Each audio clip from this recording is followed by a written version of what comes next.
The generation I am, generation 2/2.5.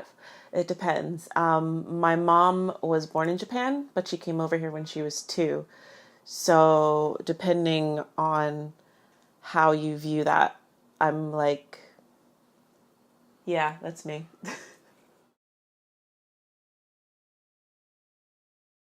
Okinawa to me is kind of, it means, I guess, kind of an oasis in the midst of all of this homogeneity and xenophobia in a way. Just because Okinawa is where my family in particular is from. And, this idea of being an indigenous nation of colonized people, it really relates to the other parts of my struggle, like being Black and being Mexican.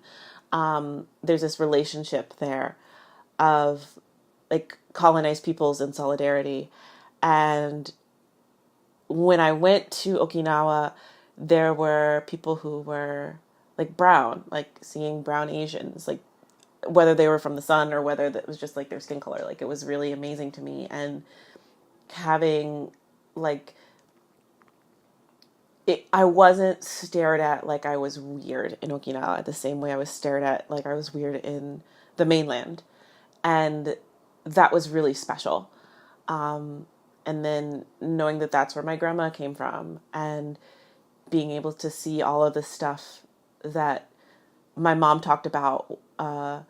She would tell me stories about grandma, what stories that grandma would say when she was a kid, how she would like ride on the back of a turtle or like run in a cave or something like that. And that was really cool to be like, oh, I can like see this now. I can see where this is.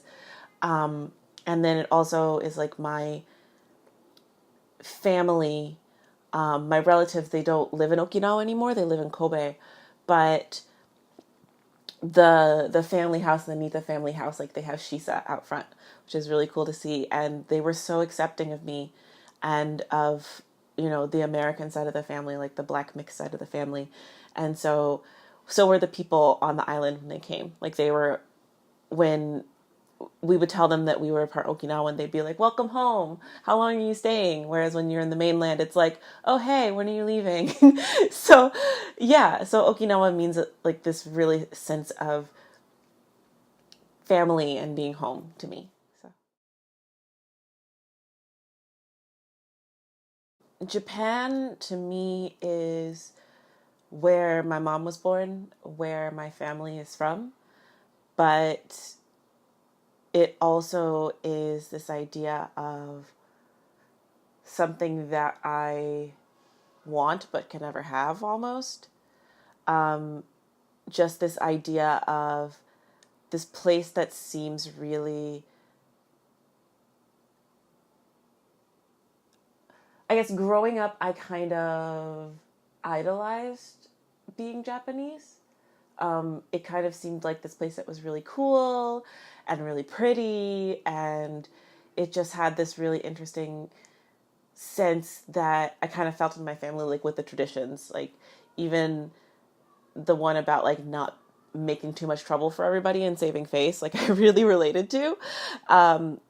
So there is so much like relatability in the culture, but at the same time, it was something that I knew that I would never fully be able to understand or be accepted by, just because of all of the like xenophobia and the racism and this love of homogeneity that people seem to have over there. So when I was younger, I really wanted that. And now that I'm older, now that I'm an adult and I embrace like all the aspects of my heritage, because I'm Black, Okinawan, and Mexican, I'm just kind of like, well, if you don't like me, fuck it.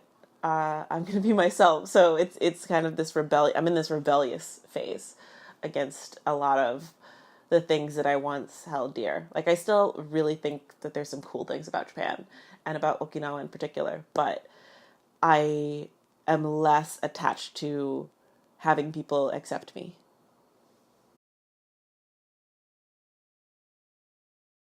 So my mom, because she was born in Japan, but spent most of, like, the vast majority of her life in the United States. I don't really know how she considers herself in terms of citizenship.